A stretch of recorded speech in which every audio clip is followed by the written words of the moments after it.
When you're caught stunt driving in Ontario, you might also find yourself slapped with a careless driving charge.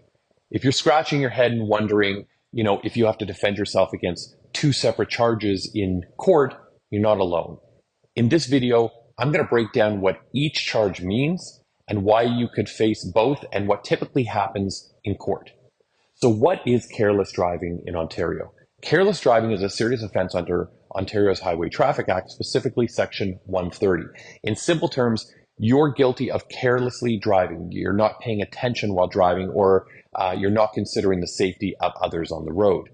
If found guilty, you could face fines ranging somewhere between $400 and $2,000, even imprisonment. Understanding stunt driving charges in Ontario. Well, stunt driving charges come under Section 172 of the Highway Traffic Act in Ontario, and they closely resemble careless driving charges. You could be charged with stunt driving if you drive without proper attention in a manner that could endanger someone. So penalties for stunt driving, they're even more severe than careless driving, including a mandatory license suspension of 1 to 3 years and fines between $2,000 and $10,000.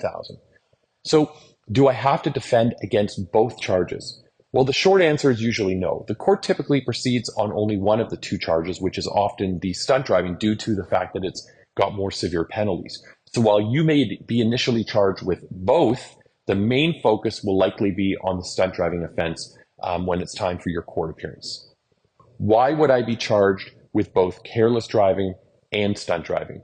Well, if you're wondering why a police officer would charge you with both stunt driving and careless driving, just know that it's up to the officer's discretion. Often when officers are particularly concerned with your driving behavior because they believe you're posing a threat to public safety, they issue multiple charges to underscore the severity of your actions. However, in court, it usually boils down to the stunt driving charge being the one that you actually need to defend against.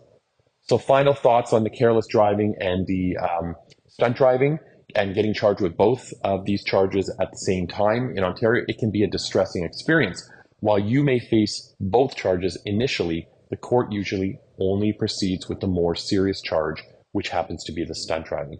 But understanding the difference between the two and the penalties involved, it can better prepare you for what to expect in court. So if you find yourself in this situation, consult with a law firm that specializes in stunt driving to help you navigate Ontario's traffic laws and defend your case effectively.